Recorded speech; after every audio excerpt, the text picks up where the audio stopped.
Madam, मला माहिती आहे तुम्हाला वाटतं या प्रकरणात सत्याचा हात आहे. भारती मॅडम, ते आपण तपास करून ठरवू. या केसचा नीट अभ्यास करावा लागणार आहे. भंडारे मामा, माझ्या आधी आलेल्या कुठल्याच अधिकाऱ्यांनी काहीच तपास का नाही केला? माहीत नाही मॅडम, पण जो अधिकारी या फाईलचा तपास सुरू करायचा लगेच त्याची बदली व्हायची. मग ती फाईल पडली इथेच धूळ खात. भारती मॅडम, अहो काय आहे? काय झालं मॅडम? अहो, साक्षीदारांचे जबाब बरोबर फाडून टाकले त्यातून. बरोबर 30 पानं गायब आहेत. मॅडम, मला ते काही माहीत नाही, पण मला नाही वाटत सत्याचा या प्रकरणात काही दोष असेल. त्याचं नाव ना उगाच गोवण्यात आलंय. भारती मॅडम, इमोशनल होऊन विचार करू नका. या केसचा आता दोन्ही बाजूने विचार करावा लागणार. साक्षीदारांचे जबाब गायब आहेत. पुन्हा नव्याने तपास करावा लागणार.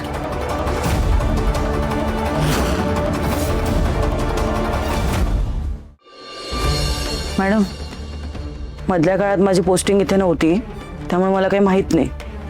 पण मॅडम, ह्या प्रकरणात एक माणूस आपल्याला माहिती देऊ शकतो, पण त्यावर किती विश्वास ठेवायचा ना ते माहीत नाही. कोण कोण आहे तो माणूस?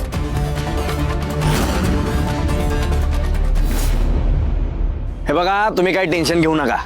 सत्यदादा आल्यावर त्याला सगळं सांगा. हा, आला.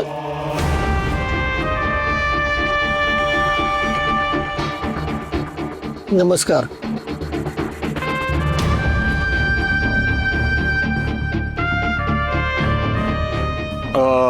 तुमच्या काही समस्या असतील, प्रॉब्लेम असतील सत्यदादाला सांगा.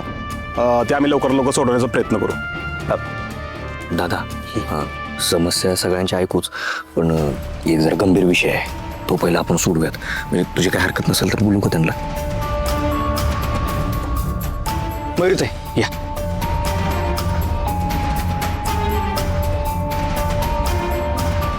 ताई, बघ, तुझा जो काय प्रॉब्लेम आहे ना, तू निर्धास्तपणे दादाला सांग. सत्य दादा,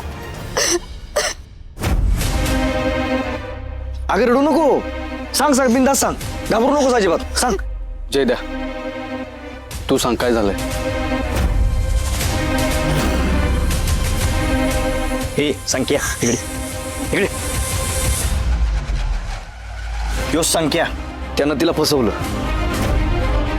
म्हणजे प्रेमाचं नाटक केलं आणि लग्नाचं आमिष दाखवून त्यानं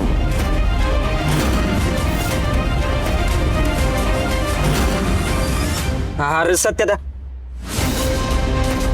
खरंच चुकी झाली माझ्याकडून. हो तर मी